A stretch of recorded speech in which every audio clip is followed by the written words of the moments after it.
Opens for match number 1 in the $140,000 Miller Lite Challenge, live from Golden Pin Lanes in Tucson, Arizona. Marshall Holman will start on the left-hand lane. And Marshall Holman had a very solid week. Mike Durbin got into the finals, qualified very high, and pretty much stayed right there. Bowled super all week long. 15 and 16. Marshall says the left lane is tighter tonight, so it may be the pivotal lane. Just made it back.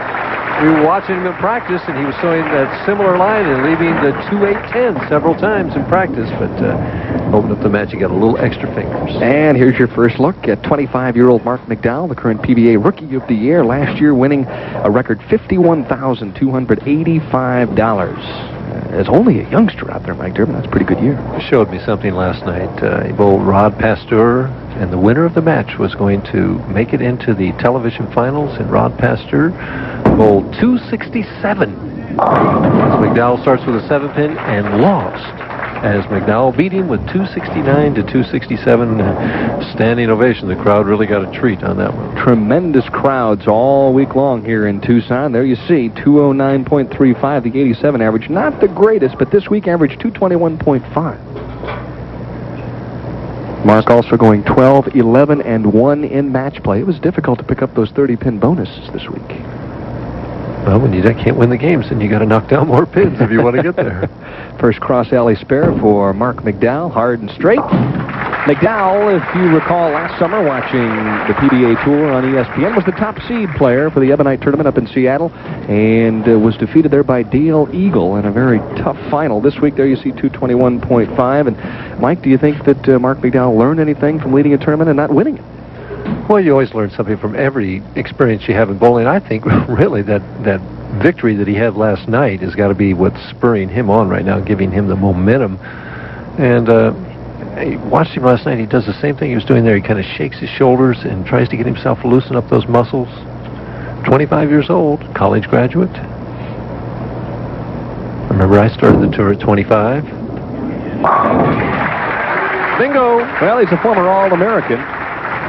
Bowled collegiately at West Texas State University and had an outstanding collegiate career. Lives in Madison, Wisconsin, and he is a force to be reckoned with. I know a lot of people thought that he might win a tournament in his rookie season, but couldn't quite measure to the task. And there you see one of the elder statesmen on tonight's telecast, only 32 years of age. Marshall wanted to make sure I told everybody that Tom Baker's, what, about 2 weeks older than he is? 17 days, yes.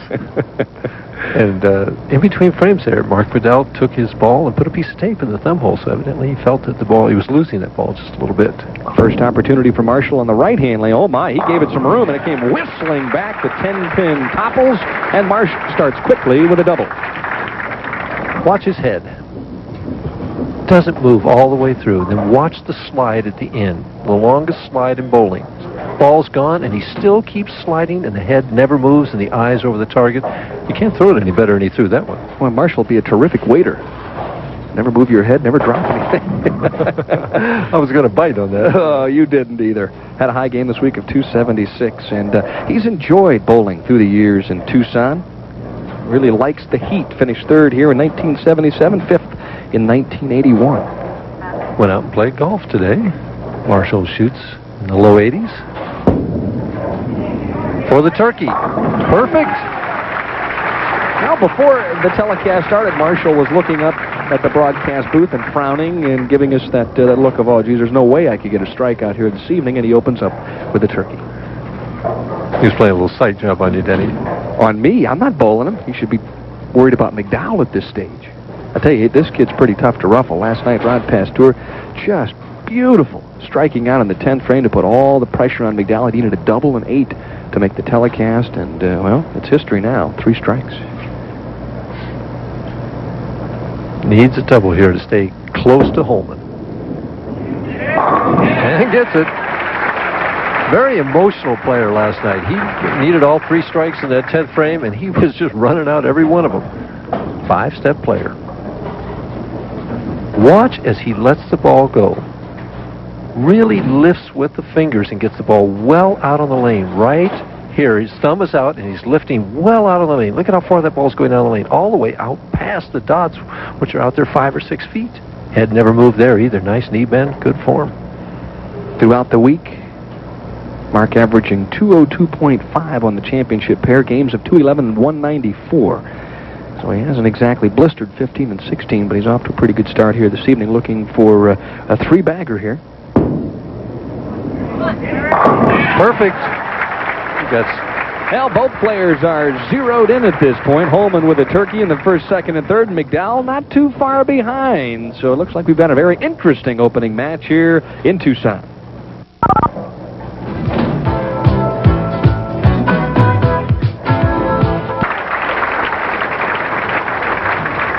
Medford Meteor off to a fairly fast start, wouldn't you say, Mike Durbin? And Marshall has chosen to finish on the right-hand lane.